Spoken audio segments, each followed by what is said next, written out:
All right. We're live. All right. So, Woo! good morning, everybody, and thank you for joining us. Again, we are the Easton Park Neighborhood Specialists. We bring you these live streams once every month to talk about anything Easton Park, market stats, and we do bring on a resident highlight. That lives in the neighborhood and works in the neighborhood. So I'm excited to introduce him. But before we do, let's introduce ourselves so you guys get familiar with our faces and hopefully we get to see you more often during our karaoke nights that we're going to be hosting every quarter. Araceli, you want to go first? I'm Araceli Frazier. Obviously, we all live in Easton Park, been in the neighborhood for about 3 to 4 years now. Liza and I were kind of OG. We started in Bryant Park and just kind of do the Easton Park shuffle. So it's a wonderful neighborhood, and I love being a part of this live stream. So that's me. Awesome. Thank you, Araceli. Gabby? I'm Gabby Leite. I am not a native Austinite. I actually came here going on 5 years ago. And I started my business from scratch. It's 100% referral based.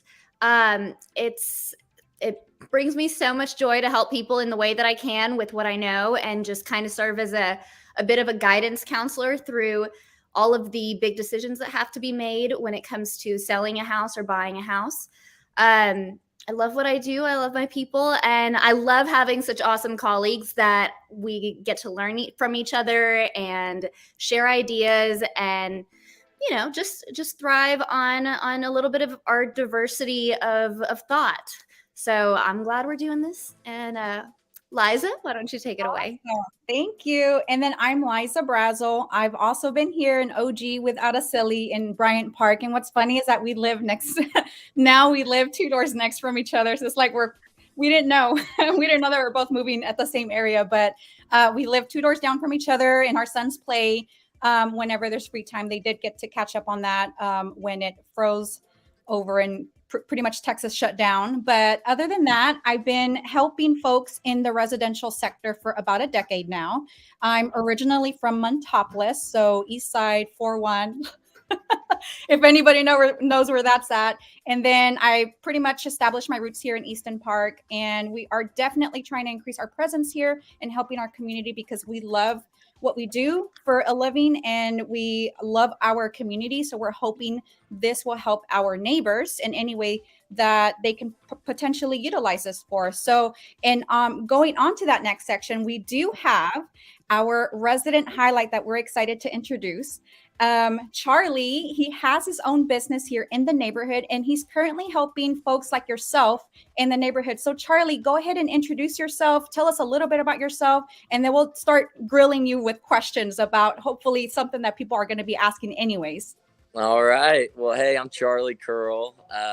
Been in Easton Park for about 2 years now. In the skyline off of Spire View. So the quotes we have given in Easton Park, super easy. So keep them coming. Yeah.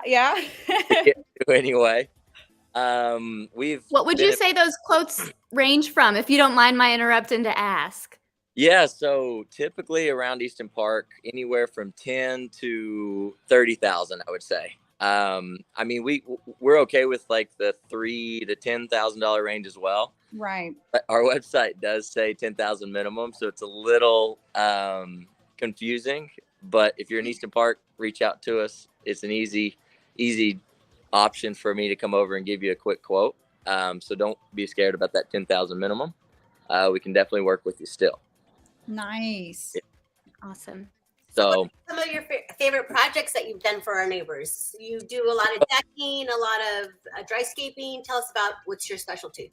Yeah, so we honestly do everything except for pools. So no pools. So we've kind of touched base on kind of anything as simple as like those side yards with the pavers and gravel. That's always needed in Easton Park. Also the paver patios, those look nice. And also the composite's super sweet. It's kind of a lifetime warranty. You only got to do it once, so no staining or anything on that part. It's so wonderful. I have the composite, and you just, you would spray wash it, and it's right. Just like new. Oh, it's great. And a lot of people are always asking, hey, does it get super hot? I mean, it really doesn't. it's not bad on the feet. So dogs, same thing with turf. We do a lot of turf install. And same thing, my whole backyard's turf, and you can be out there barefoot even when it's 100 degrees. So not bad at all. And if you like golf, we'll get you a putting green as well. Ooh, wow. And what has been one of your biggest projects that you've done here for a neighbor, or maybe a few neighbors? Yeah, so I would say the largest one was right around 60 grand. Okay. So, it was a big patio with a big pergola. Yeah. So pergolas, those can get pretty pricey. You run in electrical, doing the cedar ceilings and everything like that. So those are kind of larger projects there. So I would say definitely 60 to 75 range is probably the largest we've done in Easton Park. Right. And did that include with the patio, the pergola? Was that in addition to that, maybe some landscaping done to that, or any additional, or what were the details? I'm kind of curious because I've noticed a trend in Easton Park. So you have like folks, well, like us, we live in Union Park East. We have our side yards, right? And a lot of people normally request either turf or pavers. And then you have folks like that have bigger backyards, normally in Bryant, Nob Hill, Skyline, or Kiki Park. They're wanting. I'm seeing a trend where it's either the pergolas, the lighting, and then some sort of landscaping in the back, and the type of pathway, right? Type of pathway. I'm noticing that trend is like a specialty here in Easton Park. So I'm wondering if that's what they requested as well, or if it was something completely different. Yeah. So sometimes, most of the time, they'll have, say, half of their idea is like, hey, I want a deck for sure, and my side yard's hardscaped. So we're like, okay, that's a great plan, but also to tie it all together, doing some welded steel ledging or like some chopped stone bordering with plants and some a lot of needed in Easton Park because we're all so close to each other. Yep. So we do like putting up like larger shrubs, or even like clumping bamboo is a big one. It doesn't spread. Oh man. The running bamboo is what you got to be scared of. The clumping bamboo is less invasive, right? Oh, correct. Funny. Doesn't spread. We'll never put it in, and I don't think the HOA would allow it anyway. So that's always a good one. But also, typically, we do have designers in house. We have 4 designers. Okay, I was going to ask. That was going to be my next question. I'm kind of curious how the design part works. Like when they bring you your ideas. I think it's hard, like for me personally, it's hard to put into words a vision that I have in my head. So I'm wondering, how do you guys put that together? I don't know. I'm curious. So yeah, the other people find this helpful. Which I think we have the best designers in Austin. They're great. I think there's a lot of the time they'll say, hey, I have no clue who to use. So we'll bring out our designers. And that's going to be a face-to-face interaction like 2 or 3 times, which is nice. Sometimes you don't get that. You'll get it kind of just from taking videos or something and then sending it in. Yeah. So it is nice to have that facial like interaction. Typically we do have a $25,000 design. Like it's got to be a $25,000 project. Right. So that's the one bummer. It can't do like a $10,000. If it's $10,000. I'm glad you mentioned that though. Because I've been chatting with some of my neighbors, and I was super excited to get to ask you, pick your brain on this, because it seems like quite a few of the neighbors that I have around here in Kiki Park were thinking like, okay, well, say we have like 7 to 12K. What is reasonable that you can do with that? If you're really trying to stick within a certain budget, you don't want to go all out, and you have kind of not a huge space, but a fairly large space. It seems like most people kind of want some kind of walking path and then something where it's like leveled out where they can put things. Right. What do you think about that? I only ask because those are the numbers that have been brought to me so far. What's doable? So basically when it's 7 to 10 or 7 to 12, that's still a great budget. I mean, you can get a lot done for that. Especially if it's just like a pathway and like a hardscaped patio. But I mean, for the most part, like when it's anywhere from even 10 to 15, I always tell people, look, like it's going to look great. I can come out, spray lines, like design's not really going to be needed here. But also if you do want the design, we do partner with a company called Yardzen. They're great. We love them. And they're a little bit easier where they're like, hey, we've got a $10,000 budget. So they'll design it to about the 10,000 range. And then we'll come back out, we'll price it for them and get it going. I love that y'all work with them. I've had clients use them before and been super happy. So that's cool to know. I don't know how they do it without coming to the property. It's insane, but it's like when I go, they give me all the measurements and it's perfect every time. So wow, they're one of our best partners. Sure. When they say they have cutting edge technology and everybody else uses that, but they really do have cutting edge technology. Yeah, it's over my head for sure. But wow, that is Marlene, awesome. what's kind of the process? Is it how much deposit do you take? Do you take half up front, or how does? Ooh, question out of 70. Yeah, we get that question a lot. So basically, say I come out, I give you a quote, you approve it. That's going to allow us to schedule you. So after we schedule it, basically Brooke, she's our inside lady that kind of runs the show. She will reach out to you and say, hey, we're thinking it's going to be about a month until we're able to start your project. No money's needed up front until the day we start your project. So say you approve, and we give you a 2-month timeline. You can kind of save up, do whatever you need. But we do half deposit and then half once we finish the project. Oh, okay. That's good to know because everybody works different on, and I'm assuming there's a contract in place that folks will sign, right? That they're going to be correct accordingly. And, to the homeowners, and then also pretty much like, what is it? Yeah, it's pretty simple though. I mean, it's a just half and half, and we do work with a financing company called Hearth. Which that's my business partner's side of the business, so I'm no help on that. But what I do tell people is like, hey, if you're interested, I'll get you in touch with Zach, and he'll run you through everything. Oh, this is great. And that is really awesome, especially now where I know a lot of people are thinking about it, but they're also trying to budget for the year. Right. That would be a great thing to kind of. I'm thinking now. I'm like, okay, I kind of want to have you over and pick your brain, and then and do y'all take like credit cards, cash, check, all of the normal things? We do. So we do credit card. It does have a 3% fee. So people don't like that, but some people love the points. So and then we do check and wire transfer. Wire transfer is the easiest typically. Those 3 options. We don't do cash. A lot of people ask, hey, do we get a discount? We do cash. Like, yeah, man, no, we're not back then. No. Not back then. No. So I'm sure it varies from project to project, but what's kind of like the turnaround time? How long are you seeing these projects last? Good question. Yeah, so if it's $10,000 and below, probably looking at 3 days. So no one knocks them out with 3 days. If you get up to like the 20 to 30 range, it's probably going to be about a week. And it all kind of depends. I mean, if it's just a paver patio, and we have 30 pavers, I mean, we might be able to get done in like 4 days. But we're always typically have 3 or 4 man crew. It's going to be the same crew every day. And we work Monday through Saturday. So we'll be there every day unless it's raining or snowing or something like that.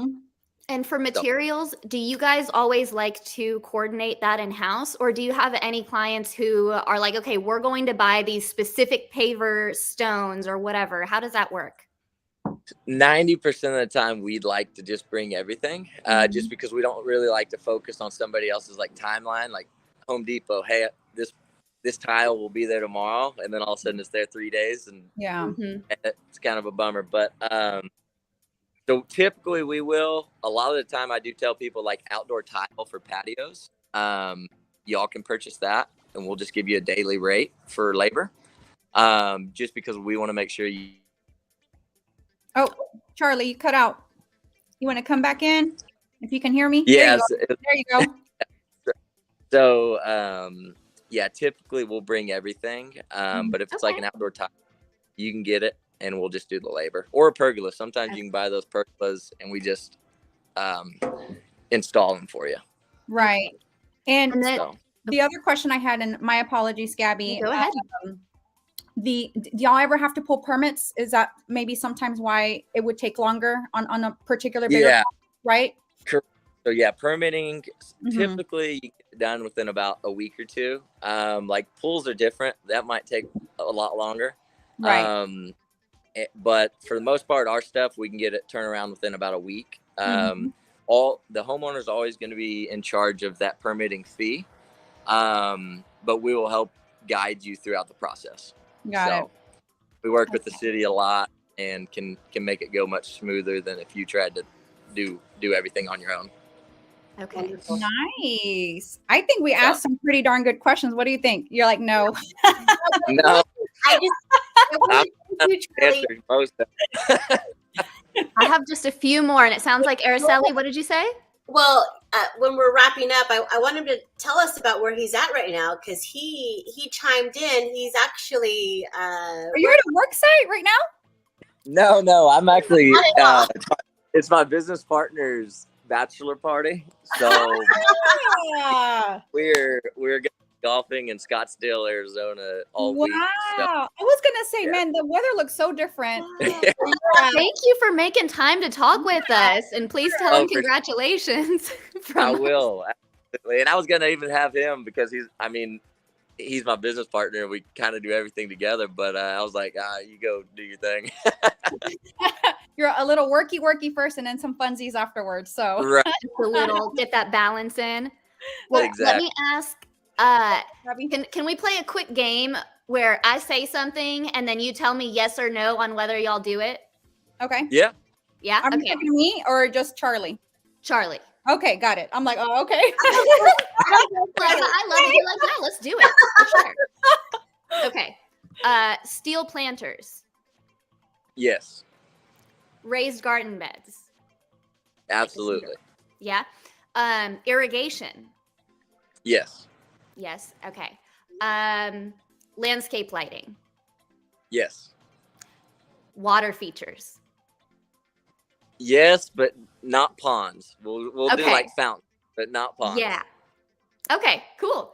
Did he get 100%? Gutters. No, You Gutters, got no. 100. A No, plus sorry. plus. 5 stars. No. Good deal. No, that's awesome. Thank you for that. Oh, that's sure. so awesome.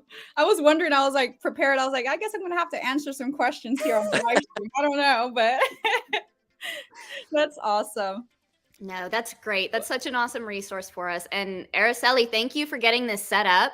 It's always awesome how you get these people all lined up and they're so helpful, and it always is perfectly timed for what our neighbors are talking about. So Araceli is our connector. If you haven't noticed, we all have great strengths within us. A connector is not it for me. I can talk sometimes, but Right. Araceli is great at making connections, and I absolutely love her for that and for bringing you on board. I'm excited. you know everyone. Araceli. Yeah, she knows everybody. I tried. It's awesome. I love it. Yeah, I'm so excited that you came and you agreed to be on our live stream, Charlie. And thank you for. I wasn't aware that you were away out of state to have some funsies and you time away to be with us. So I'm very thankful to you for that. I hope you get some business out of this. And just for our viewers out there, Charlie, he owns Cutter's Landscape, and his phone number is 512-461-1003. Can they text you at this number? Oh, yeah. Okay, awesome. I mean, my phone is always so please. 30. I'll call. It'll work. So there's a lot of. So here's the thing. There's a lot of new folks that are coming from out of state, buying into Easton Park. I mean, obviously, they're either in Austin, they're move-up buyers, or out-of-state buyers. We have all kinds of folks here in Easton Park, and that continue to come in because Easton Park is a great community for them, and it was a good fit for them. But just so you know, people do view these videos. Like when we had our lender here last time, I talked to Danette yesterday, and she was telling me, wow, that lender had so many calls because of that one live stream. So hopefully you get the same business. And folks, if you prefer to email Charlie, it would be at info@cutterslandscape.com. Sometimes it's easier to just text and find out some information. Hopefully a lot of your questions were answered in this live stream here. If not, definitely reach out to him and get in contact with him. But if he doesn't answer today, it's because he's having a lot of fun today. It's freakishly annoying how quick. Yeah. Well, we're glad you're having fun. Yeah. Thank you, Charlie, so much. I'm going to go ahead and take you off the queue here, but enjoy your time and have fun. And hopefully you get a lot of connections off of this live stream. I appreciate it. Thank you. Bye. And now we have our guest speaker, Keith Chandler, who has been waiting in the queue. Keith, are you there, my friend? I'm here. How y'all doing? We are doing well. I cannot see you, but if that's okay. There you go. Yay! How are you, Keith? Are you also on vacation? Because we always I'm actually leaving on vacation. I'm going to Dallas here in a couple hours for a class for home construction stuff. Oh, cool. Phase 1 and phase 2. This will be a good warm up, I think. For you're going to talk inspections anyway, so this is a good warm up. So, folks, this is Keith Chandler. Let me put his information on here. Keith Chandler with BPG Home Inspections. I hope I have everything correct there for you, Keith. And then number, yeah, awesome. Do you prefer folks to email you or contact you via phone number? That's my cell phone. I actually prefer to text or call my cell phone is usually the easiest. Yeah, I agree. I think that's the easiest thing to get in contact with somebody. So that's how I put your phone number on there. Okay, great. If you don't mind introducing yourself, telling us a little bit about yourself, and then we'll get to asking you questions about home inspections. Okay. Yeah, my name's Keith Chandler. I grew up here in Austin, Texas.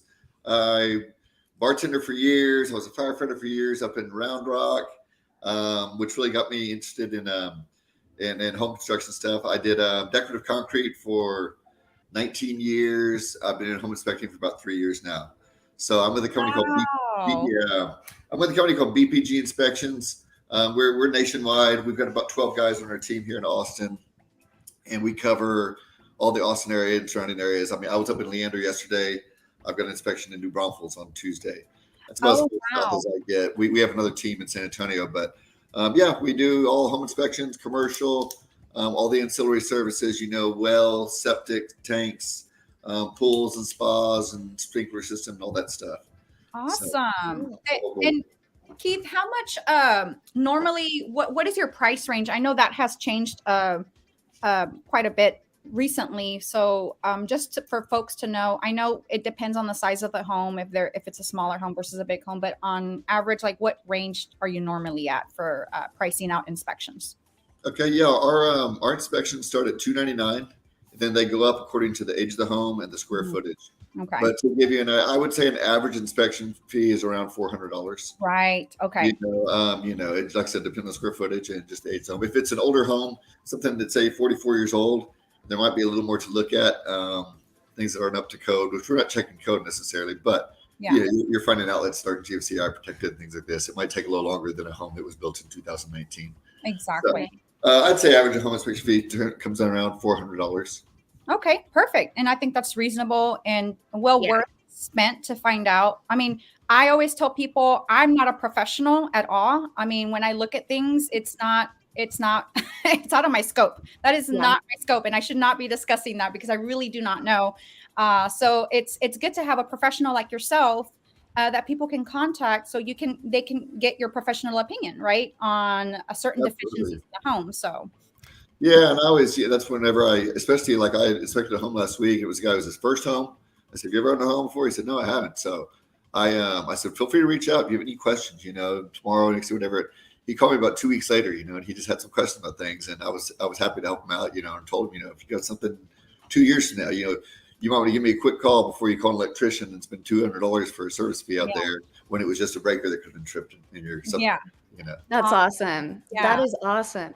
Yeah. So on that note, I've been super curious to ask you, are there any specific things that you see as consistent points of not concern, but little weak spots when it comes to new builds? When it comes to new builds, the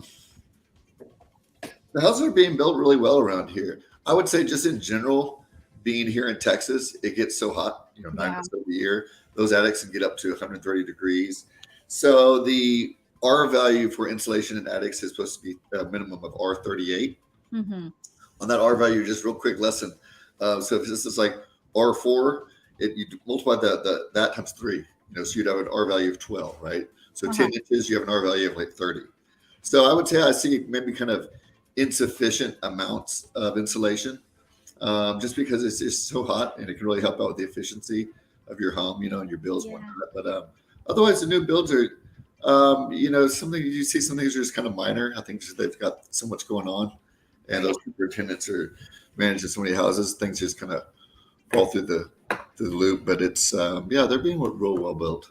Okay. And I guess going on to that, because I know I've noticed with some, we are a fairly new community, as you're aware of, but there are some homes that have experienced issues such as mold or leaks, and they're struggling, right? To how to put it, the time they're waiting to dispute it, right, as they should, it's more time that problem gets to kind of just simmer and grow. So what is something that you could potentially help out our neighbors with, right? And if it means maybe doing a moisture reading just to check if there's something off, or what do you suggest our community, what they should do here in Easton Park to hopefully be aware of what could be a problem for them? I would say the first thing is really just always a visual inspection. Mm-hmm. I've inspected. I inspected a home last year that had the wax string in the toilet had lost its seal. Mm-hmm. So the water had run under the tile to the vanity. So anyway, it slowly started building some mold and whatnot in there. It started expanding out. So you could visibly see that. Looking under your sinks, or under your P traps, anywhere where water could be leaking. That's always a good area to look for. We don't do an actual mold test. There's a company called Mold Inspection Sciences here in Austin, which we always refer somebody to if they really think that they might have something. But really just a visual observation, making sure that there's no penetrations on the outside of the house that haven't been sealed up, anywhere that wood-destroying insects could get in, or any kind of moisture. Moisture is like the worst enemy to a home. Right, exactly. It is definitely, because it's one of those slow-growing things that you just don't realize until it's, I'm not saying too late, but it kind of sucks by that point in time. All mold needs to grow is 3 things, and that's air, a food source, and oxygen.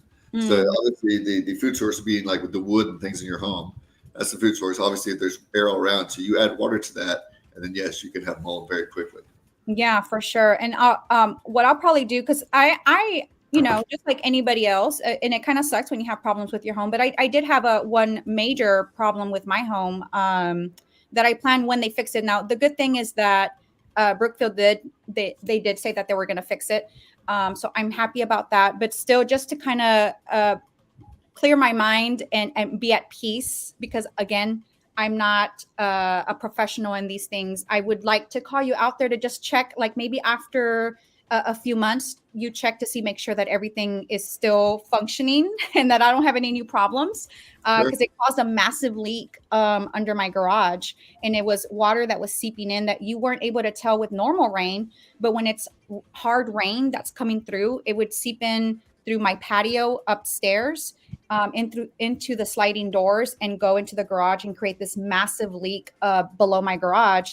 So I have 2 openings because nobody could figure out what was going on. I'm like, I have no idea what's going on. And you see this big stain. So it's been in the works for quite some time now, months now. And they finally found what they think the problem is. So that's what I'm saying. Like, if they can't find it, after a few months, I'm going to contact you so you can check and do a formal inspection. And that way I'm at peace that nothing else is going on with my house. And I think a lot of folks need that here, whether it's a new house or, and I also recommend that, right? If folks are building right now, to get what you guys would call a pre-frame inspection, or what do you, I know everybody calls it a different thing. Yes, they're called phase inspections. The first one is before they pour your actual slab, checking the framing and the formwork and all that. I'm sorry, the formwork and all your pads. The phase 2 inspection is before your drywall. So you can see all the plumbing in the walls, all the electrical running through it, making sure that like plumbing pipes aren't too close to the wall because it could be penetrated by a nail or something if you were to hang something up. Yeah. So yeah, those are phase inspections. Just real quick, back to the mold thing. Gosh, I just drew a total blank. Okay, it'll come to me in a second. Oh, no worries. Sorry. So my mind, you'll get to know, if we get to talk more and more and more, you'll see, and Araceli and Gabby know this, my mind wanders. So I'll start talking about one thing and then I'm like, ooh, this is another good subject. So I'll quickly jump into that without giving you guys any context. So it's like, whoa. It makes things very fun. Well, I just remembered it. That worked out great because I just remembered it. Perfect. Good. Because you'd gone from, so about the mold test. So we do use, like, I have a moisture meter, and we can definitely check and see if there's moisture present. And like I said, those are things when we do that, and I can actually show pictures of it. That's when we recommend like mold inspection services. Yeah. Okay. Identify what kind of mold is happening there, and then the best treatment for it. Yeah. That's definitely ideal. What about, do you do any structural, I don't want to say foundation inspection because I know every inspector is different, but do you do any structural observations to make sure that the integrity is still intact? Or Absolutely. I mean, that's really one of the most important things you always hear people say, the foundation, and it is.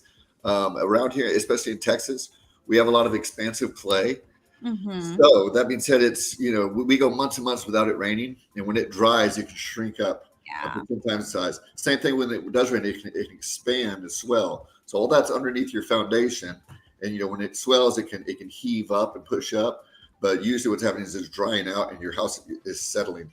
The dirt settling underneath it, so now your foundation is settling.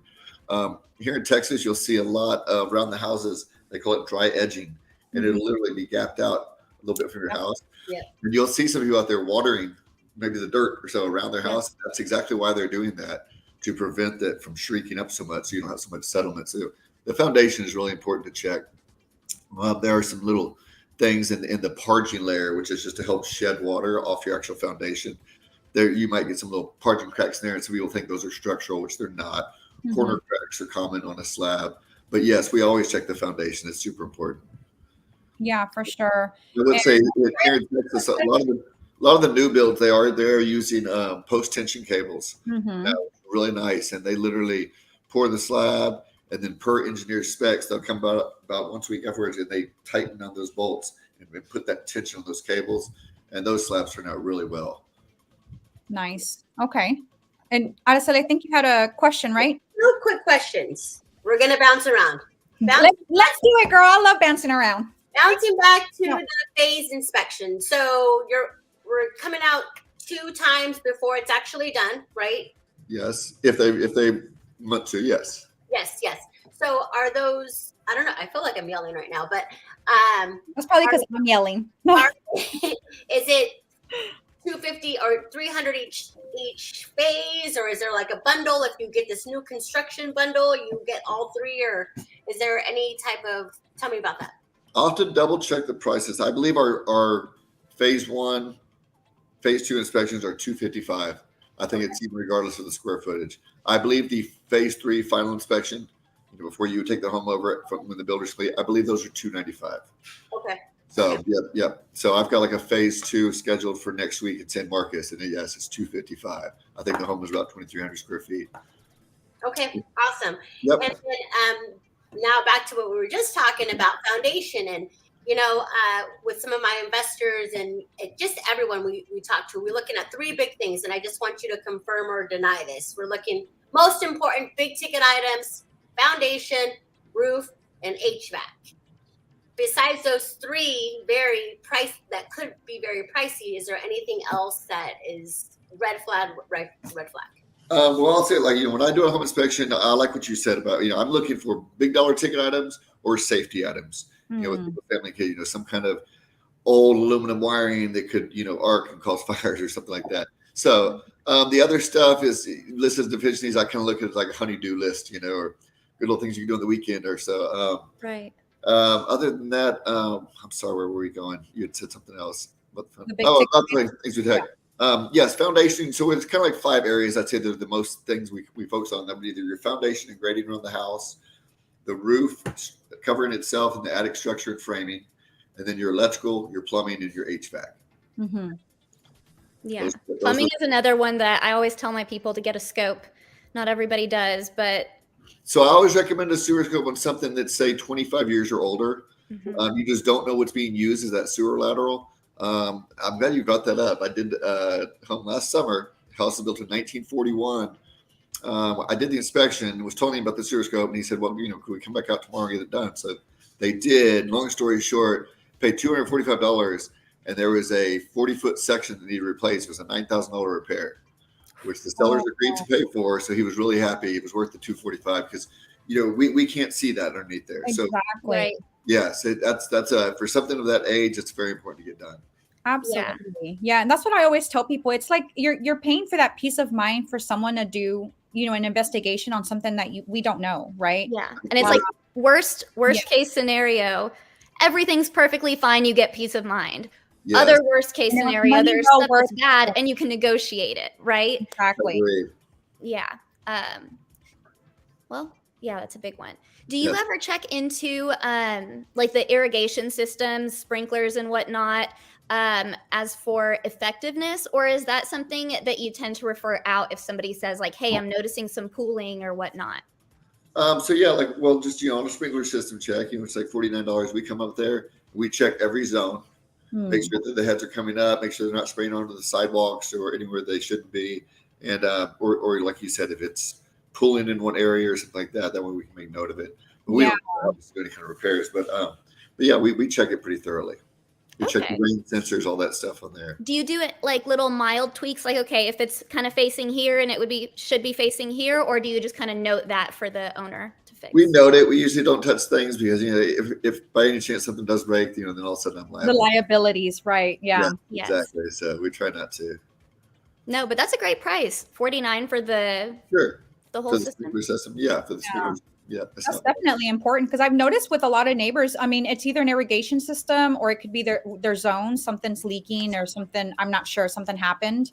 Yeah. It's still a good thing to do, especially if it's in your own backyard. You want to, Yeah. because something pooling could really cause a lot of problems, not for your house, but for the neighbors. So, And alternatively, one of our neighbors had a little section that wasn't getting watered at all. And they were like, we don't know why our grass in this spot is dying. And it's not like that grass is cheap, So it's like, you got to make sure you're keeping it watered early on. I feel like that's a pretty good one. It is. I want to mention real quick, just one service we do provide, what I think is really nice is it's called an enhanced repair estimate.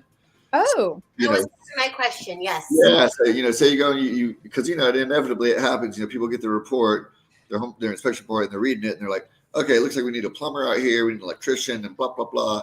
And they're kind of wondering about how much this might cost whatever. So we have and it's a third party that puts that estimate together for us, based on current building product costs and all that and whatnot, and the rates for these different contractors. But it's kind of for an extra $50. They can give you an idea, hey, you're looking at about $8,200 in repairs with this electrician, plumber, and whatnot. That's great for negotiating, definitely. Yes. Yeah, I think it seems that people really seem to like that. For $50, you can put something together for you and give you an idea. I mean, you get that during option period. You've got a lot more bargaining power. Exactly. I love that. It gives people peace of mind too, because a lot of people don't know and they get intimidated by that as well. Like, oh my gosh, all of this, it's overwhelming, right? All of these things that seem alarming and it seems very expensive. Giant laundry list, right? Yeah. And then you get that it cost, and it really kind of is another layer of letting you know, actually it's not that bad, or what, this is really bad and it's a deal breaker, but at least it lets you know all up front. And I think you can manage it, right? Yeah, exactly. You can I always kind of rate my deficiencies as far as like three different kind of levels. Like the first thing being safety thing, something that's immediate or a big dollar ticket item. Right. That would be like a red item. The next thing a blue item would be, hey, you might need a contractor to make this repair. Maybe it's something with your HVAC, maybe a tear in the supply plan. Not immediate, keep it on the radar. You're probably gonna need someone to do this in the future, whatever. The last thing would be like a honey-do list, again, things that, your boyfriend might be able to help you with in the weekend or you can get done. So as far as how important they are, Right. Yeah. That's perfect. And I like that you guys color label it. Yeah. Folks like me, I'm like, I need everything organized and in colors. What am I looking at here? Because I'm a very visual person, so I like seeing that. It helps me out. I'm the same way. And have y'all ever had those clients where they're looking over their inspection form and everything's red and they're like, or do we need to bail on this house? And it's like, hold up. They're And like, then, "We like, need a to lot of break times the the house inspector down." will go back and be like, here are the big issues. But I Yes. love that you already built it in with the color system. Yes, That's awesome. makes it easy. That's awesome. Wonderful. Oh my goodness. Cool. Well, is there anything else that you feel like our viewers should know about that we might have missed? Mhm. Any other questions that you would say y'all should be asking this? Oh wow, you kind of put me on the spot. I wasn't ready. I for know. I'm sorry. That's all right. I think I've done pretty good so far. You're doing great. I'm trying to think. Gosh, I don't know. We'll have to kind of think about that for a second. That's okay. You There's probably- not really you a probably right. asked all the questions that people normally ask, I think. Yeah. I think, I don't know. I mean, I'm just one person here, but I'm basing it from my experience that normally the top thing is, what is it going to cost? The availability, what are they really going to be doing?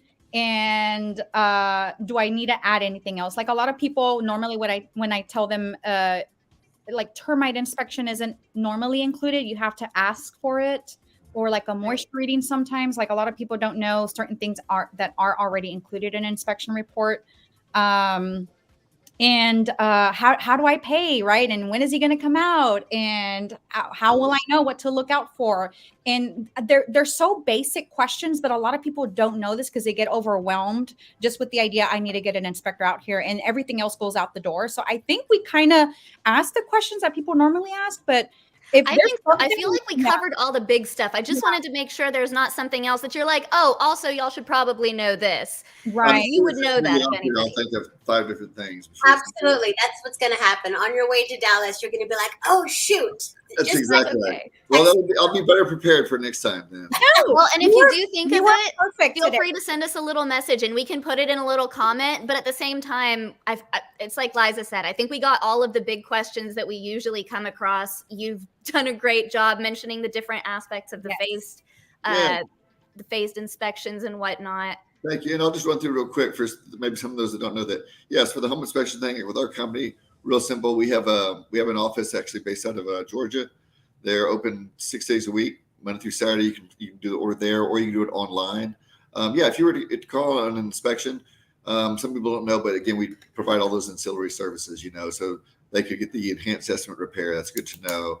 If you do want the WDI or the sewer scan, we do use a third-party vendor for those too, but you just order just through us, and we'll send them out. That's great. We send out an inspection agreement.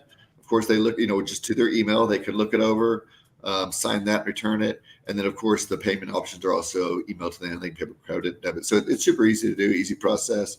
I'll try to put some more stuff together for y'all next time. Yeah, this is perfect. No, you did great. The only other question I had is, and I think this would be recommended, but I know with a lot of people that are currently building out here and they just moved in, right? I'm now speaking for the audience now that I'm targeting is the folks that just moved here and they've been here less than a year in Easton Park. Would you recommend that they get an inspection maybe at the 11th month, just so they can report all those deficiencies to the builder? It'd be easier, I think, that rather than like you're looking at your house, like what's wrong with my house? Because that's the 1-year home warranty that they have, and that's their chance to get everything fixed that they can get. So I would think that's a good idea. But what do you think? Is that something that folks are doing that you're seeing? Okay. It is something people are doing. I've done 2 in the last few months at some neighborhoods in Dripping Springs. They're going up, and they are a good thing to do. Again, I think a lot of these builders they're building a lot really fast in Texas, as we all know, and things just kind of get missed. But I found some things, but I found like a bathroom exhaust fan that was terminated into the attic instead of the exterior, which we were talking about that mold thing earlier. That's moisture and whatnot in the air. So it seems like a small thing, but you get that moisture up there in the attic with heat on the wood, then you could get some mold or something forming. So I like doing those inspections. I think they're important. I mean, these homes are a big investment. People paying $500,000 or more for a home. So it's a minimal cost to get it checked out. Definitely. And how often? Obviously, if it's for a new house, you do the pre-inspection and then the current inspection, and then you do another one before their year is up. how often after that should a homeowner get an inspection done on their home? Is it when disaster events happen, or is it just every few years after that, no matter what? Like, I'm just kind of curious what, Yeah. you know, homeowners should be doing. I wouldn't say every few years, and Okay. definitely exactly after a disaster type thing. You know, Yeah. there's a big hailstorm that came through or something. You have concern about your roof. That'd be good. You know, it might force you to want to get that checked out. You know, code changes every few years. So, you know, my house is 2005. There's things that aren't up to current code in this house right now, but so I don't think somebody needs to get an inspection every few years, so to speak. You know, if you're listing, it's good to know what's going on in your house. Right. Obviously, you know, the 1-year warranty is a great inspection to get, but on average basis, I don't think you need to have somebody coming out every 3 or 4 years. Got it. Though, as long as everything seems to be functioning as intended, unless you notice something that's alarming and makes you, you know, of concern. And that's the key word, functioning as intended. Yeah.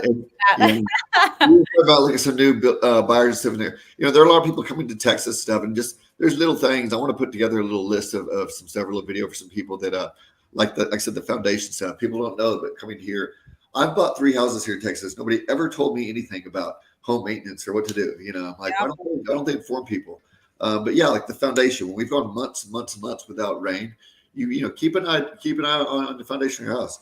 My granddad used to be out there watering it. I'm like, what the hell is he doing? Yes. He's watering concrete. No. When it's, you know, the summers are super hot and people run the AC unit, you know, just once a month to take a cup of bleach and pour it in that condensate line. Yep. Kind of biogrowth one. That's a great thing to do. Keeping things off your house, keep the vegetation away, which keeps up little critters and wood destroying insects in your house. You're embarrassing me now, because I have that problem right now where, and I know this because I know that's a rule. Keep it 2 inches away from the siding of your house. Mine's like all up against and loving the house right now because. Well, it gets that way. People do some projects and they add some stuff. It look nice, but yeah. Anyway, just something to keep in mind. Yeah, for sure. I definitely appreciate you for that. And Keith, thank you so much for taking time out of your day. I know you have to get to Dallas to do what looks like a seminar for an inspection. It's another class for home inspection stuff. For home inspection. So that's great. I'm hoping this was a warm up for you. And thank you again. Yeah, see. So thank you so much. Yeah, I enjoyed it. And like I said, I'll be a little more well prepared next time. No, you really did do great. I hope you didn't feel. Thank you. You did awesome. I always tell people this is just a casual conversation. It's for folks to know and get comfortable with us and get comfortable with you, and in hopes that they will contact you. Again, guys, if you are in that situation where your year is almost coming up and you need a home inspection, we have Keith Chandler's information here at the handle below. He's with BPG Home Inspections, and his phone number, you can text him. This is his cell phone number. It's 512-560-2792. Again, that's Keith Chandler. So get your home inspections in, or if you're in the middle of building in Easton Park and you're kind of curious, hey, did they do a good job? It is not a bad idea to get a home inspection done, just to make sure that everything was done accordingly and it's functioning as intended. Yeah. That we use, I'm telling you, it matters. Words matter. So again, Keith, thank you so much for joining our live, and I hope you get a lot of folks calling you with, I'm sure you will, with questions. I will tag your information when our live stream is over. Okay. And we'll tag it in the description of the YouTube video, and it'll forever be in the YouTube world for folks to find if they ever have questions. But again, thank you, and we will let you go. Thank you so much. This is a great little group I hopped on just before. I think we got the landscaping, and y'all are all just so kind of casual. And it's super casual. We love being nice and comfy. I mean, look at Gabby. What do you have on right there? Is that like a cover? It's like 2 different scarves to just stay cozy. You know, it's a chilly day out. I was like, we're gonna be comfy. My hair is keeping me cozy right now. So yeah. But the important thing is that, Araceli, you always find awesome quality people to bring on here, and we trust your judgment based on all of your years of experience. So that's why you're here. It's not really something that it's like you got to rehearse for, because you already know your stuff. So thank you for being here. How Keith and I became friends. Please let us. I love story time. I had my listing in Easton Park at 2 at the same time. So I was like, oh, I want to be on this property tour. He was one of the sponsors. And I planned it out so great. I got dropped off at the spot. So then my house was the last one. So I could just hop off the bus and be home. Yeah. And I get inside. I'm like, man, that worked out perfectly. Where's my phone? Can't find my phone. What is it? Find my iPhone. I'm like, oh shit, I left it on the bus. Oh. So then I'm like following it, and it's driving back to me, and I'm like, what is going on?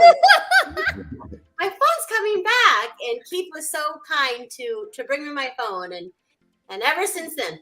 Oh, that is so sweet, Keith. See that? Yeah. I love hearing that because that just shows you're caring. And I mean, that it's like that natural part of you that I think people love to know as well. Like, I love people to get to know us on a deeper level rather than just business professional. Not that I'm against it, but I think people should know our real selves, who we are, because it's all about a trust based. Yeah, there's a reason that we all get along and mesh. And I feel like that's because we all are helpers deep down. And those are the little times that it comes out. So I love that background story. Right. You feel lost without your phone. Oh my God. Right there. This one, like, and I knew exactly where she lived because we just dropped her off. So Araceli's waiting out there. I'm like, oh my God, you're an angel. So I still owe you that drink. Thank you guys so much. I appreciate it. I look forward to doing it again sometime. Sounds good. Thanks, Keith. Have a good one. Bye-bye. Bye. Bye. Ah, that was Oh, awesome. that was so awesome. I'm glad that you got Keith to be on here. Let me Thank you. a second. All right. So we have let's see here.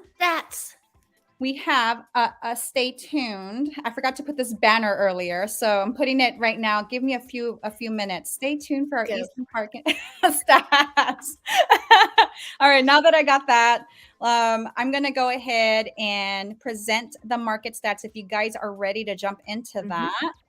So, that shows a little bit. Let's see here. See if I can fix this real quick. No. Oh, our faces got. I like that. Like in the news or something. I Y'all like that? So we will do that view hopefully next time. Let me. That is so weird. The it's cutting off my days on there, but I think folks can get the gist of it if we just move on with it. So, I did pull the Easton Park stats for January, right? We are in the month of February, but because January is already completed in last month, I did pull the closed stats for January on what has closed.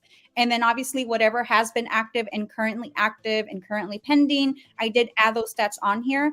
So what's interesting and the reason we're doing, again, just to remind folks out there that are watching, we do differentiate the resale homes and the new construction because they're vastly different in numbers, and it will skew the numbers if I do combine them together. Again, Easton Park is a relatively new community.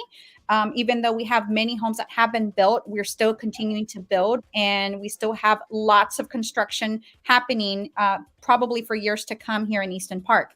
So on the resale side for the active, when I last ran this, we had 11 active homes on the market ranging between 377 and 729,000.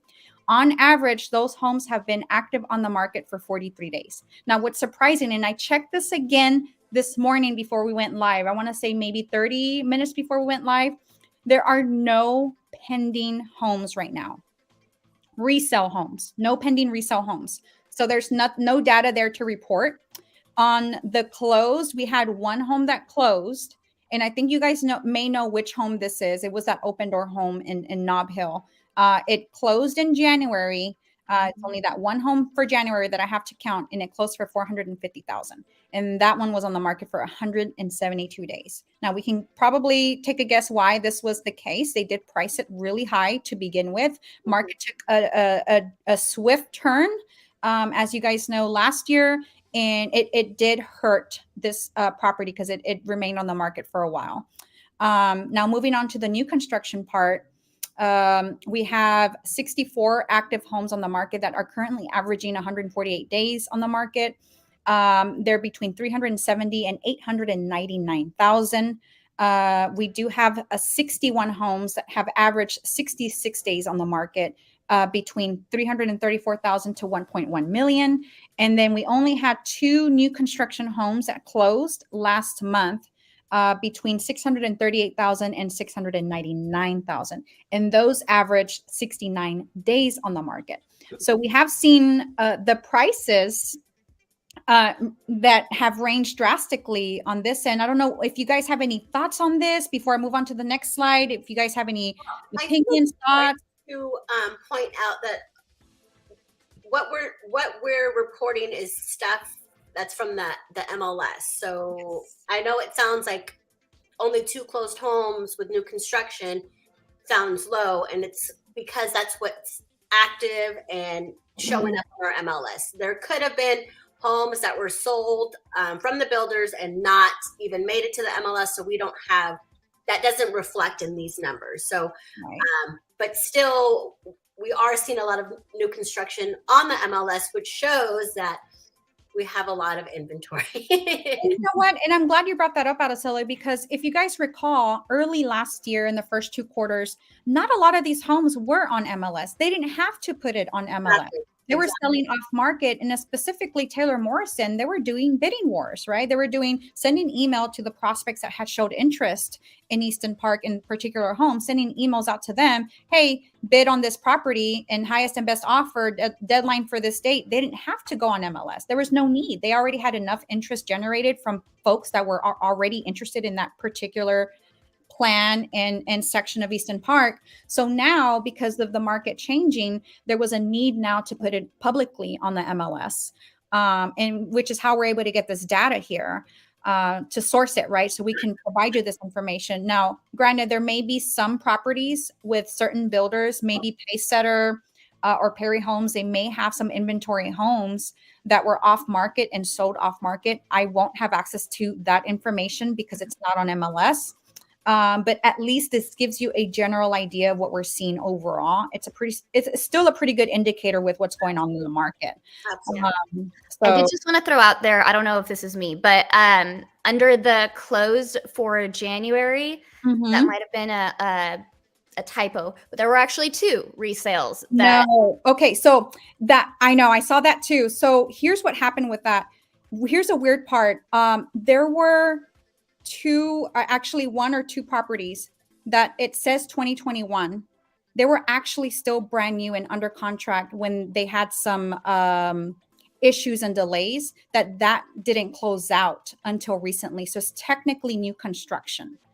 So so you included it under the new construction. Yeah, exactly. I included that in the new construction. So if you guys look in that and that particular address, you'll see on there. I see what you're so saying. Weird how that happened, because now what I used to do is put 2022 and up or 2021 and up for new construction, but I kept seeing, I'm like, why? And I would look just to look, and I'm like, wait a minute, this is new construction, so it doesn't count as resale. Yeah. But yeah, so the only resale we had was that open door house. Good catch. Very good catch. Yeah, isn't that crazy? Like, I was like, wait a minute. Well, first, the only reason I checked was like 2 homes, and I looked and I was like, wait, these are new construction.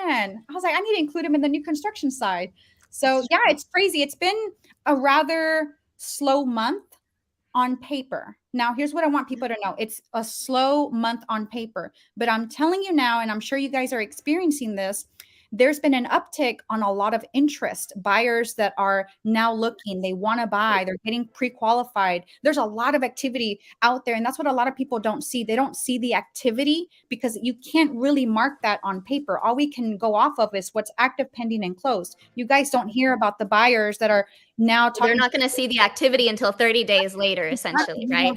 So there's a delay here. I'm telling you now, November, December timeframe, end of November into early December, I started having so many buyers call me wanting to view properties or interested in buying a house. And we're going to see that reflect maybe into this spring and the summer. And it's going to look like, wow, we had another, great year. But now what's offsetting that is the interest rates. They did go down a little bit, and then they went back up. So it'll be 2023 is going to be very interesting to see how this plays out. Yeah. There's a lot of economists out there that are making predictions. Again, we can't make predictions, but they're forecasts, right? They use another word, forecast. It was very on very different ends. Some forecasted drastic price decreases, and others forecasted an increase of 5%. It's very plausible for that to happen as the market starts stabilizing and we start getting into neutral and give buyers the opportunity to even purchase. It may increase it a little bit, but I don't know, right? I can only speak from experience on my end. And again, I'm only one agent out of thousands and thousands of agents that are here in Central Texas. I don't know. What are you guys experiencing with the buyer market, right? And also the sellers? I've seen so many things go under contract this last week. I'm sure you guys know. I was in Costa Rica, and I looked at homes right before I left, like the day before, and I'm like, it's gonna be fine. We'll revisit this when I get back on Tuesday. And houses that we saw that they liked are now pending, and a lot of them are open door homes. You won't believe some of the deals that you can get from an open door listing that's been on the market for 172 days. And they didn't used to do that. Even if it had been up for 100 days, you couldn't get them to come down on anything. And now they're changing their tune. So I would say that's a big opportunity for a lot of people. I've also seen a lot more buyers jump back in. For most of my people, that was kind of started earlier in January, like about a week or two into January, I saw a pretty big pickup. And I'm seeing that kind of continue. And I am seeing pretty significant signs of people feeling much more confident about the market and feeling a little bit more excited. And I think another big thing I'm seeing, though, is people, and I actually love this for them, but I'm noticing people getting a little bit more picky. As far as they're like, if I'm going to lock in some kind of interest rate that's not incredible, then I need to love this house. So I think we're going to see more than ever location. It's always a big deal, but more than ever, it's going to be something where it's like that could actually be the difference between sitting on the market for a bit and not, or the little finishes making a really big difference. At least that's what my buyers have been kind of communicating to me. And then my sellers are starting to feel better too. So that's pretty exciting. I still think we're going to have to do staging. Like, I don't think vacant homes it's not how I do business personally. Even if I have to invest some of my own money into the staging, as long as the sellers are okay with it, I'd rather do that and have the peace of mind that it's showing up as well as it can. And so I had been doing that for the last couple of years. Now I finally got a little storage unit of my own with some furniture and whatnot so that I can have it at the ready. Because I don't know if y'all remember last July, August, all of the stagers were booked out.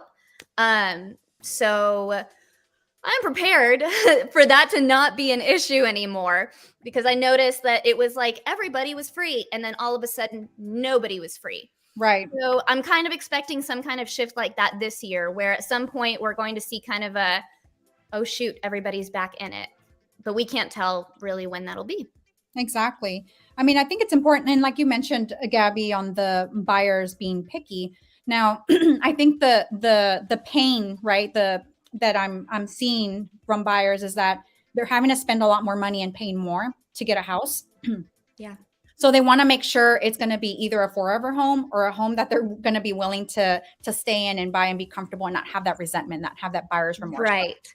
Or be able to rent it out and be like, it's going to be worth it to just stack up my equity. Even if I'm $100 out each month, it's still going to be worth it. Like, there has to be that feeling of, this makes sense for me. And I have my primary backup plan, like you're saying, of like, this, ideally it's the forever home, but if something happens and it's not the forever home, I am confident that we're going to be able to either resell it or rent it out. That's been another big thing with everybody that I've been working with recently, is just a bigger consideration for flexibility in the future. So I think that's so. And then for sellers, if sellers can get in the buyer's shoes, right? What are they looking for? What are they feeling? What are their pain points? Maybe they can structure their house sale, if they're needing to sell, right, around that, right? Like, for example, the staging part, the curb appeal. We had Charlie on here, right? He can help with that and provide a consultation. A pre-home inspection is very important. If you can get Yes. all of these things lined up ahead of time and avoid headaches while you're under construction, it'll make it easier for you as a seller, right? When you list this home, you have all of it lined out, right? You're like, okay, I already know upfront what's going on with my home. If there's any deficiencies, I have the landscaping done, because curb appeal sells. I'm telling you, that first picture Does. sells. So you need that curb appeal, and having someone like a neighbor, you're helping each other out, right? Charlie can help out with the landscaping, maybe the design. If you need a pergola, if that's a feature, again, understanding the trends in Easton Park to sell and list and pricing it right, staging it if it's vacant, or getting a consultation on staging with the current furniture you have if you're already living in the house. These are all things to consider. And then having a professional to work alongside you, right, to help you list your house and sell it, and hopefully it be stress-free. Now, there are some things that may come up, but the end goal is to have a smooth transaction through it, all of it. So I'm sure you guys can agree with that, how important that is. And I'm hoping that and I actually want to give a shout out to Araceli on this one, because because you're so good. Anytime you go out of town, you still line up people to make sure that your listings are covered. So one of your listings, I think it was last year. Yeah, it was last year, where she was like, "Hey, Gabby, can you go and just check on it, make sure that everything, looks and feels nice in the home?" Things like that really, really matter. And, we're able to coordinate it because we have such an awesome little local support group, just amongst ourselves and also within some of our other colleagues. But it's so important that your person is thinking of these things. Like Araceli, I know you do. And Liza, I'm sure you do too. It's just something that it always makes my heart happy when I see agents out there actively doing stuff. Even if the owner's not there, they're making sure to do the little touching up so that the house feels inviting and it feels accommodating and like a blank slate that is cozy and people would be excited to be in. That's just to piggyback on that too, with home sellers here in Easton Park.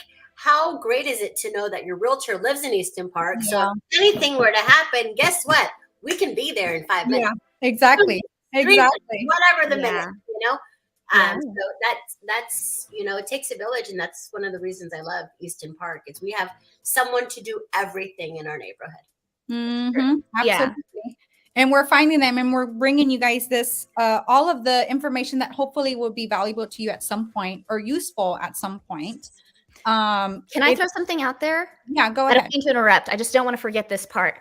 To all of our neighbors, if you have a small business, if you have a service that you offer or some kind of item that you offer, please reach out to me, because on behalf of us, I am putting together a master spreadsheet so that we have access to all of our neighborhood specialists. That way, if you want to support local, we're just going to have a little spreadsheet. And you can go and look over it. And, it's just an easy way for us to recognize our neighbors that are out there working hard and have easy access to be able to support them. So if you or a neighbor have a business that you are in, or even something that you just love doing as a hobby, if you like making cookies or whatever, so be it.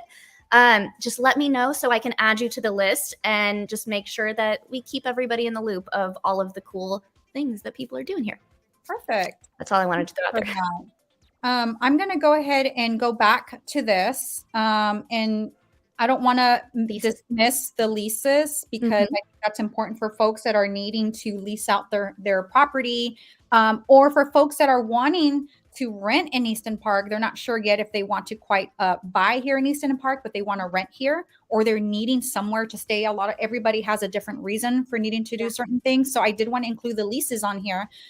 So for the active, when I did last run this, I did not rerun this today, but when I ran it days ago, the active properties that came up were 4 properties that were active in Easton Park between 2,550 and 5,600. So the leases are trending upward. We do have 3 pending transactions that were priced between 2,800 and 3,600. And then recently, for the entire month of January, we have 6 properties that have leased between 2,350 and 3,550, with an average days on market at almost 2 months. So I think as we progress into the year, these average days on market are going to naturally go down, maybe to anywhere between 30 to 45 days on the market. And as Also, the prices that we're seeing here, we're also going to see them creep up. So it's going to be extremely hard to find homes under 2,200 in Easton Park. It'll start being a normal for it to be above that. Yeah. No, that is a perfect summary. Yeah. And then I'm just going to real quick to give everybody a recap of, I'm going to keep bringing this slide up because I like people to see what's happening. I did go ahead. If you see on the bottom, I did add January 2023. Everything else on the left-hand side on the bottom right there, you'll see January through December, and then you'll see January 2023. So for all of last year, you guys will see again the height of the market. And then you'll see it kind of slump down from August all the way down to December. And then we're seeing now a trend back up. It's slowly happening, but you guys see there is a little bit of a trend upwards into January. Now in February, when we get more information in, then we will be able to see the ABOR market stats. I was not able to include ABOR stats because that information won't come out until probably either next week, early next week, or this Friday. So this is just a good indicator. Again, the yellow line is Easton Park. The blue line is for the Austin MSA area. And then the red line is 78744. Since we're naturally here in Southeast Austin, I figured I would include that information there as well. But I don't know if we had anything else that we needed to include. I hope you guys found everything helpful here in this live stream. Araceli was wonderful to get us these connections with the inspector, and also Charlie that lives in the neighborhood and helps his neighbors out with beautiful projects throughout the neighborhood. And that is in trend with what we see a lot happening in Easton Park and their landscaping. Yeah. So again, guys, I will connect all that information into the YouTube description of this video when I do end this live stream. So you guys will have a way to contact everybody. And I will also have our handles in the YouTube description. So if you guys ever needed to contact us about anything real estate that we could potentially help you out, if either you're thinking about buying, selling, or potentially leasing your property, you had other real estate questions to prepare, please feel free to reach out to us either via our social media handles or by texting us as well. We have all our contact information out there in the internet. So it's pretty easy to find us, but still, just to make it easier for you guys, we will connect all that information out there. Other than that, I don't know if you guys had the last 2 cents to add on to here. Happy Valentine's Day, everyone. Oh, yeah. Happy Valentine's Day. That's right. Yeah, I forgot about that. I think, what are you guys doing for Valentine's Day? I mean, I don't know about the day of Valentine's, but I know the day after Valentine's, I am going to scoop up some Valentine's Day candy from the grocery store. I don't know if y'all do that. That is one of my favorite Valentine's Day traditions. I haven't done that. I'm going to be going to a Galentine's thing on Friday. Oh, are you the safe thing with Yvette? No. Oh. No, it's something different